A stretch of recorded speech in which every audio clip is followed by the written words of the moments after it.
ಇದ್ದಾರೆ ಕುಂದಾಪುರದ ಕುಂಬಾಸಿಯ ಒಕ್ಕೋಡಿ ಗ್ರಾಮದಲ್ಲಿ ಇರುವಂತಹ ವಿ.ಕೆ. ಮೋಹನ್ ಅವರ ಸ್ವಗೃಹಕ್ಕೆ ಆಗಮಿಸ್ತಾರೆ ಗುರುಜಿಯವರು. ಪ್ರತಿಯೊಬ್ಬ ಕಾರ್ಮಿಕರಿಗೂ ಒಳಿತಾಗಲಿ, ಅವರ ಮನೋಭಿಲಾಷೆಗಳೆಲ್ಲ ಈಡೇರಲಿ, ನಮ್ಮ ದೇಶ ಕಾಯುವಂತಹ ವೀರ ಯೋಧರು ಕ್ಷೇಮವಾಗಿರಲಿ, ಜಲಕ್ಷಾಮ ನಿವಾರಣೆಯಾಗಲಿ, ರೈತರ ಸಂಕಷ್ಟಗಳೆಲ್ಲ ಪರಿಹಾರವಾಗಲಿ ಅನ್ನುವಂಥ ಸದುದ್ದೇಶದಿಂದ ವಿಶೇಷ ಕಾರ್ಯಕ್ರಮವನ್ನು ನೆರವೇರಿಸಲಿಕ್ಕೆ ಆಗಮಿಸ್ತಾ ಇದ್ದಾರೆ ಕುಂಬಾಸಿಗೆ. ಒಕ್ಕೋಡಿ ಗ್ರಾಮದಲ್ಲಿರುವಂತಹ ವಿ.ಕೆ. ಮೋಹನ್ ಅವರ ಸ್ವಗೃಹದಲ್ಲಿ ವಿಶೇಷವಾಗಿ ಲಕ್ಷ್ಮಿ ಅನುಷ್ಠಾನವನ್ನು ನೆರವೇರಿಸ್ತಾರೆ. ಇದಕ್ಕಿಂತ ಮೊದಲು ಕುಂಬಾಸಿಯಲ್ಲಿರುವಂತಹ ಮಹಾಗಣಪತಿಗೆ ವಿಶೇಷ ಪೂಜೆಯನ್ನು ಕೂಡ ನೆರವೇರಿಸ್ತಾ ಇದ್ದಾರೆ.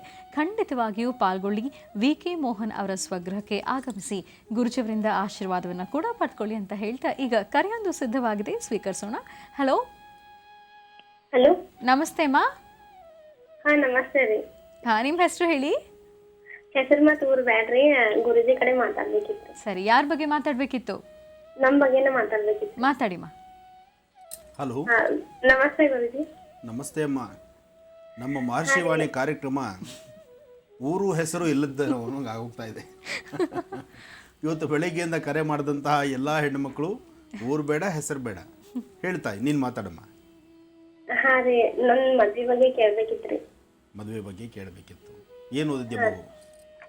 ನಾ ಈಗ ಸೆಕೆಂಡ್ PUC ಕಾಮರ್ಸ್ ಓದಿದ್ದೇನ್ರಿ, ಮತ್ತು B.Com ಹಚ್ಚಿನ್ರಿ. ಅದ್ನ ಮನ್ಯಾಗ ಪ್ರಾಬ್ಲಮ್ ಇರಂದ್ಲೆ ಅದನ್ನು ಅರ್ಧನ ಬಿಟ್ಟಿನ್ರಿ. ಈಗ ಮದುವೆ ಪ್ರಯತ್ನ ಮಾಡ್ತಿದ್ದಾರಾ? ಏನ್ರಿ? ಮದುವೆ ಪ್ರಯತ್ನ ಮಾಡ್ತಿದ್ದಾರಮ್ಮ? ಮಾಡಾಕತ್ತಾರ್ರಿ. ಈಗ 2 ಮದ್ವಿ ಮಾಡಿದ್ದ, ಇದು ಫಿಕ್ಸ್ ಮಾಡಿದ್ದಾರ್ರಿ, ಅದನ್ನ ಕ್ಯಾನ್ಸಲ್ ಆತ್ರಿ. ಅದ ನನ್ನ ಮನ್ಸು ಏನಾಗ್ತೈತಿ ಆಮೇಲ್ರಿ, ಮದ್ವಿ ಮಾಡ್ಕೋಬೇಕಂತ ಅನಿಸ್ತೈತಿ, ಆಮೇಲೆ ಮತ್ತೇನ್ ಅನ್ಸೈತಿ ಆಮೇಲ್ರಿ ನಾನ ಕ್ಯಾನ್ಸಲ್ ಮಾಡ್ತೇನ್ರಿ. ಏನಾಗ್ತೈತಿ ಏನ್ ಬಿಡ್ತೈತಿ ಅಂತ ಒಂದು ಅಂದರೆ ನೀನೇ ಪ್ರಯತ್ನ, ಇವಾಗ ನಿನಗೆ ಮದುವೆ ಫಿಕ್ಸ್ ಆದ ತಕ್ಷಣ ನೀನೇ ಮನ್ಸಲ್ಲಿ ಬೇಡ ಅಂತ ತೀರ್ಮಾನ ಮಾಡ್ಬಿಡ್ತೀಯಾ? ತಪ್ಪಲ್ವಮ್ಮ ನೀನು ಮಾಡ್ತಿರೋದು?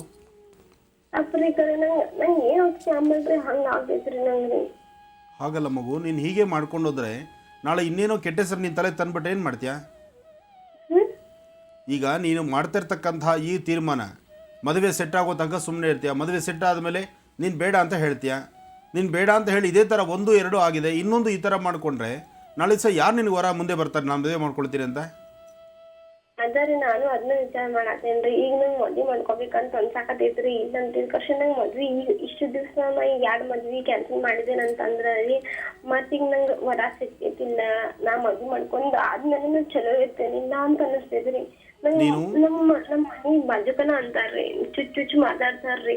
ನೀನು ಇದ್ ಬಾಳೆ ಮಾಡಂಗಿಲ್ಲ ಹಂಗ ಹಿಂಗಂತ ಹಿಂಗೆಲ್ಲ ಚುಚ್ಚು ಮಾತಾಡ್ತಾರ್ರಿ. ಅದನ್ನ ಕೇಳ್ರಿ ಅವ್ನು ಸತ್ತ ಹೋಗ್ಬೇಕು ಅನಿಸ್ತೈತ್ರಿ. ಹಲೋ ಮಗು, ನಾನು ಹೇಳೋದು ಅರ್ಥ ಮಾಡ್ಕೋ. ಇಲ್ಲಿವರೆಗೂ ನಿನಗೆ ಆ ಥರ ಆಗಿದೆ ಅಂದರೆ ನಿನ್ನ ಜಾತಕದಲ್ಲಿ ಕುಜನ ಆಸ್ಥಾನ, ಜಾತಕದಲ್ಲಿ ಕುಜನಿಂದ ಆಗ್ತಕ್ಕಂತಹ ಕೆಲವು ದೋಷಗಳು ಈ ಥರ ಎಲ್ಲ ಹೆಣ್ಮಕ್ಳಿಗೆ ಮಾಡಿಸುತ್ತೆ. ಅದಕ್ಕಾಗಿ ನೀನು ಭಯಪಡಬೇಕಾದ ಅವಶ್ಯಕತೆ ಇಲ್ಲ. ಒಂದು ಕೆಲಸ ಮಾಡು, ಇಲ್ಲಿವರೆಗೂ ಆಗಿದ್ದಾಗೋಗಿದೆ, ಇನ್ನು ತಲೆ ಕೆಡಿಸ್ಕೋಬೇಡ. ಹಿಂದೆ ಆಗಿರ್ತಕ್ಕಂಥದ್ದನ್ನು ಮನಸ್ಸಲ್ಲಿ ಇಟ್ಕೊಂಡು ಮುಂದೆ ಹೀಗಾಗುತ್ತೇನೋ ಅನ್ನೋ ಆಲೋಚನೆ ಮಾಡೋಕ್ಕೆ ಹೋಗಬೇಡ. ಧೈರ್ಯವಾಗಿ ನೀವಿರ್ತಕ್ಕಂಥ ಇವತ್ತು ದೂರವಾರ ಪ್ರಯಾಣದ ಬಗ್ಗೆನೂ ಚಿಂತನೆ ಮಾಡ್ತೀರಿ, ತೀರ್ಥಕ್ಷೇತ್ರಗಳ ದರ್ಶನಕ್ಕೆ ಹೊರಡಬೇಕು ಅನ್ನೋ ಒಂದು ಮನಸ್ಸು ಸಂಕಲ್ಪ ಮಾಡ್ತೀರಿ, ಅಥವಾ ದೇವಾಲಯಗಳಲ್ಲಿ ವಿಶೇಷವಾದಂಥ ಪೂಜೆ ಪುನಸ್ಕಾರ, ದೇವರ ದರ್ಶನ, ಗುರು ಸಾನ್ನಿಧ್ಯ, ಗುರುಗಳ ಮಾರ್ಗದರ್ಶನದಂತೆ ನಡೀಬೇಕು ಅನ್ನೋ ಒಂದು ಆಸೆ ಆಕಾಂಕ್ಷೆ ಇದೆಲ್ಲವೂ ನಿಮ್ಮದಾಗಿದೆ. ಇವತ್ತು ಮೀನರಾಶಿಯಲ್ಲಿರ್ತಕ್ಕಂಥವರು ಔದುಂಬರ ಪ್ರಾರ್ಥನೆ ಆಗಲಿ ಅಥವಾ ಪಾಲಾಕ್ಷ ಅಂದರೆ ಮುತ್ತುಗದ ಮರದ ಪ್ರಾರ್ಥನೆ ಆಗಲಿ ಮಾಡೋದ್ರಿಂದ ಹೆಚ್ಚಿನ ಫಲವನ್ನು ಸಿದ್ಧಿಪಡಿಸ್ಕೊಳ್ತೀರಿ. ಸಾಧ್ಯವಾದರೆ ಇವತ್ತು ಸಂಧ್ಯಾ ಕಾಲದಲ್ಲಿ ಸಂಜೆ 6ರಿಂದ 6:30 ಗೋಧೂಳಿ ಲಗ್ನದಲ್ಲಿ 4 ಮಣ್ಣಿನ ಹಣತೆಯಲ್ಲಿ ದೀಪವನ್ನು ಬೇವಿನ ವೃಕ್ಷ ಅಥವಾ ಪಾಲಾಕ್ಷ ಅಥವಾ ಔದುಂಬರ ವೃಕ್ಷ ಇಂತಹ ಕಡೆ ತೆಗೆದುಕೊಂಡೋಗಿ 4 ಮಣ್ಣಿನ ಹಣತೆಯಲ್ಲಿ ದೀಪ ಹಚ್ಚಿ ಪ್ರಾರ್ಥನೆ ಮಾಡೋದ್ರಿಂದ ಮತ್ತಷ್ಟು ಯಶಸ್ಸು, ಜೊತೆಗೆ ಆರ್ಥಿಕ ಪರಿಸ್ಥಿತಿ, ಮನಸ್ಸಿಗೆ ಶಾಂತಿ, ಆರೋಗ್ಯದಲ್ಲಿ ಸಾಕಷ್ಟು ಚೇತರಿಕೆ ಇದೆಲ್ಲವನ್ನು ಸಹಿತ ತಾವು ನೋಡಬಹುದು. ಜೊತೆಗೆ ಸಾಧ್ಯವಾದರೆ ಕಂದು ಬಣ್ಣದ ಗೋವನ್ನು ಮುಟ್ಟಿ ನಮಸ್ಕಾರ ಮಾಡೋದ್ರಿಂದಲೂ ಸಾಕಷ್ಟು ಒಳಿತನ್ನು ಕಾಣ್ತೀರಿ. ಒಳ್ಳೆಯದಾಗಲಿ. ಇದರೊಂದಿಗೆ ಈ ದಿನದ 12 ರಾಶಿಗಳ ಫಲಾಫಲಗಳೇನು ಅನ್ನೋದನ್ನ ತಿಳಿಸ್ಕೊಟ್ಟಿದ್ದಾರೆ ಗುರುಜಿಯವರು. ಈಗ ನಿಮ್ಮ ಇನ್ನಷ್ಟು ಕರೆಗಳನ್ನು ಸ್ವೀಕರಿಸೋಣ. ಹಲೋ ಹಲೋ ಹಲೋ, ನಮಸ್ತೆ. ನಮಸ್ತೆ ಮೇಡಮ್. ಹೇಳಿಮ್ಮ, ನಿಮ್ಮ ಹೆಸರು? ನನ್ನ ಹೆಸರು ಸಂಧ್ಯಾ ಪೈ. ಸರಿಯಾಗಿ ಕೇಳಿಸ್ತಾ ಇಲ್ಲ, ಇನ್ನೊಂದ್ಸಲ ಹೇಳಿ. ಸಂಧ್ಯಾ ಪೈ. ಟಿವಿಯಿಂದ ದೂರ ಇದ್ದೀರಾ ನೀವು? ಹೌದೌದು. ನಿಮ್ಮ ಮಾತು ಸ್ಪಷ್ಟವಾಗಿ ಕೇಳಿಸ್ತಿಲ್ಲಮ್ಮ. ಸಂಧ್ಯಾ ಪೈ. ಸಂಧ್ಯಾ ಪೈ, ನೆಟ್ವರ್ಕ್ ಇರೋ ಜಾಗದಲ್ಲಿ ಬಂದು ಮಾತಾಡಿ. ಎಲ್ಲಿಂದ ಕರೆ ಮಾಡಿದ್ದೀರಾ? ಎಲ್ಲಿಂದ ಕರೆ ಮಾಡಿದಿರಿ? ಜಯನಗರಿಂದ. ಯಾರ ಬಗ್ಗೆ ಮಾತಾಡ್ಬೇಕಿತ್ತಮ್ಮ? ನಿಮ್ಮ ವಾಯ್ಸು ಬ್ರೇಕ್ ಆಗ್ತಿದೆ, ಕಟ್ ಆಗ್ತಾ ಇದೆ. ನೆಟ್ವರ್ಕ್ ಸಿಗೋಂಥ ಜಾಗದಲ್ಲಿ ಮಾತಾಡಿ. ಬಂದಾಗೇನೆ ಕೇಳ್ಬೇಕಾಗ್ತದೆ ಮೇಡಮ್.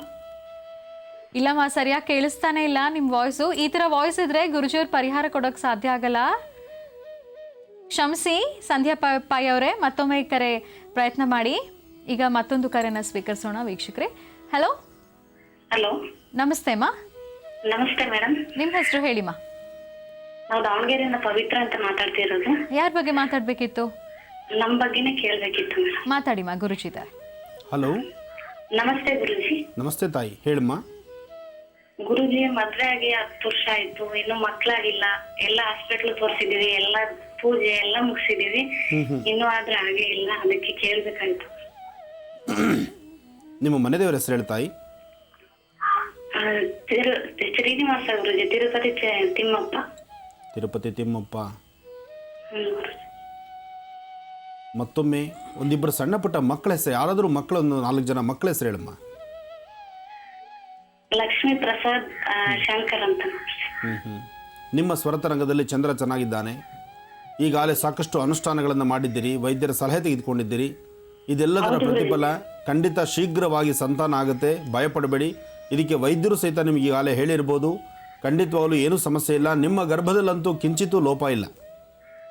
ಇಲ್ಲ ಗುರುಜಿ, ಎಲ್ಲ ಕರೆಕ್ಟ್ ಇದೆ ಗುರುಜಿ. ಡಾಕ್ಟರ್ ಹತ್ರ ಹೋಗಿದ್ವಿ, ಇಬ್ಬರದು ಏನೋ ಪ್ರಾಬ್ಲಮ್ ಇಲ್ಲ ಅಂತ ಹೇಳಿದ್ದಾರೆ. ನಾನು ಈಗ ಅದನ್ನೇ ಹೇಳ್ತಾ ಇದ್ದೀನಿ ತಾಯಿ. ಇಲ್ಲಿವರೆಗೂ ನೀವೇನೇ ಮಾಡಿದ್ರು ನಿಮ್ಮ ಸ್ವರತರಂಗ ಪ್ರಕಾರ ಪ್ರಸ್ತುತ ನಿಮ್ಮ ಗರ್ಭದಲ್ಲಿ ಯಾವುದೇ ದೋಷ ಇಲ್ಲ. ಅದು ಅತಿ ಶೀಘ್ರವಾಗಿ ಸಂತಾನವಾಗಲಿಕ್ಕೆ ಬಹಳ ಯೋಗ್ಯವಾದಂಥ ಕಾಲ ಅಂತಲೂ ಹೇಳ್ಬೋದು. ಬಹುಶಃ ನೋಡೋಣ, ಈ ಮೇ ತಿಂಗಳು ಕಳೀಲಿ ತಾಯಿ. ಮೇ ತಿಂಗಳು ಕಳೆದ್ರೆ ಪ್ರಾಬ್ಲಮ್ ಆಗಿರೋ ಅದು ಗುರುಜಿ. ಹಲೋ. ಹಲೋ, ಹೇಳಿ ಗುರುಜಿ. ಈ ಮೇ ತಿಂಗಳು ಕಳೆದ್ರೆ ಖಂಡಿತ ಗರ್ಭ ನಿಲ್ಲುವಂಥ ಅವಕಾಶಗಳು ಬಹಳಷ್ಟು ಇದೆ. ಪ್ರತಿ ತಿಂಗಳು ಡೇಟ್ಸ್ ಕರೆಕ್ಟಾಗಿ ಆಗ್ತಾ ಇದ್ದೀರಮ್ಮ? ಹೌದು ಗುರುಜಿ, ಕರೆಕ್ಟ್ ಆಗಿ ಆಗ್ತಾ ಇದೆ. ಟ್ರೀಟ್ಮೆಂಟ್ ತಗೊಂಡಿದೆ ಗುರುಜಿ, ಇವಾಗ ಹೋಗಿಲ್ಲ. ಇವಾಗ 3 ತಿಂಗಳ ತೋರಿಸ್ಕೊಂಡೇ ಇಲ್ಲ ಗುರುಜಿ. ಬೇಡ, ಏನು ಬೇಡ, ಡೇಟ್ ಕರೆಕ್ಟಾಗಿ ಆಗ್ತಾ ಇದ್ದೀರ ತಾನೇ? ಗುರುಜಿ, ಕರೆಕ್ಟ್ ಆಗಿ ಆಗ್ತಾ ಇದೆ. ಮತ್ತು ಯಾವ ಟ್ರೀಟ್ಮೆಂಟು ಬೇಡ, ಏನು ಬೇಡ, ನೆಮ್ಮದಿಯಾಗಿದ್ಬಿಡಿ. ಭಗವಂತನ ನಂಬಿ ಮೇ ತಿಂಗಳು ನೋಡಿ, ಸಾಧ್ಯವಾದಷ್ಟು ನಿಮ್ಮ ಇಷ್ಟದ ಪ್ರಕಾರ ಕೆಲಸ ಆಗುತ್ತೆ. ಒಳ್ಳೆಯದಾಗಲಿ. ಪವಿತ್ರ ಅವರು ಕರೆ ಮಾಡಿದ್ರು ದಾವಣಗೆರೆಯಿಂದ. ಅವರಿಗೆ ಕರೆ ಮಾಡಿದ್ದಕ್ಕಾಗಿ ಧನ್ಯವಾದಗಳನ್ನ ತಿಳಿಸ್ತಾ ಮತ್ತೊಂದು ಕರೆ ಸಿದ್ಧವಾಗಿದೆ, ಮಾತಾಡ್ಸೋಣ. ಹಲೋ. ಹಲೋ. ಹಲೋ, ಮಾತಾಡಿ. ನಿಮ್ಮ ಹೆಸರು ಹೇಳಿಮ್ಮ. ಏನ್ ಮೇಡಮ್? ನಿಮ್ಮ ಹೆಸರು ಹೇಳಿ. ಸರಸ್ವತಿ ಅಂತ. ಎಲ್ಲಿಂದ ಕರೆ ಮಾಡಿದ್ದೀರಾ? ನಾವು ಹೊಸಕೋಟೆಯಿಂದ. ಯಾರ ಬಗ್ಗೆ ಮಾತಾಡ್ಬೇಕಿತ್ತು? ನಾವು ನಮ್ಮ ಮಗನ ಬಗ್ಗೆ ಮಾತಾಡ್ಬೇಕಾಗಿತ್ತು ಮೇಡಮ್. ಇದಾರಮ್ಮ ನಿಮ್ಮ ಮಗ ಜೊತೆಲಿ? ಹಾ, ಇದ್ದಾರೆ. ಮಾತಾಡ್ಸಿ. ಹಾ, ಹಲೋ. ಮಾತಾಡ. Hello hello hello hello. Swamiji ನಮಸ್ಕಾರ. ಸ್ವಾಮೀಜಿ ನಮಸ್ಕಾರ ತಾಯಿ, ಹೇಳಮ್ಮ. ಸ್ವಾಮೀಜಿ, ನಿಂಗೆ ನಮ್ಮ ಬಗ್ಗೆ, ನಮ್ಮ ಮಗನ ಬಗ್ಗೆ ಕೇಳ್ಬೇಕಾಗಿತ್ತು ಸ್ವಾಮೀಜಿ. ಹೇಳಮ್ಮ. ಯಾವಾಗ್ಲೂ ಕಷ್ಟನೇ ಸ್ವಾಮೀಜಿ, ಏನ್ ಮಾಡಕ್ ಹೋದ್ರು ಕಷ್ಟನೇ. ಮನೆಯವ್ರು ಏನು ಕೆಲಸ ಮಾಡ್ತಾರೆ ತಾಯಿ?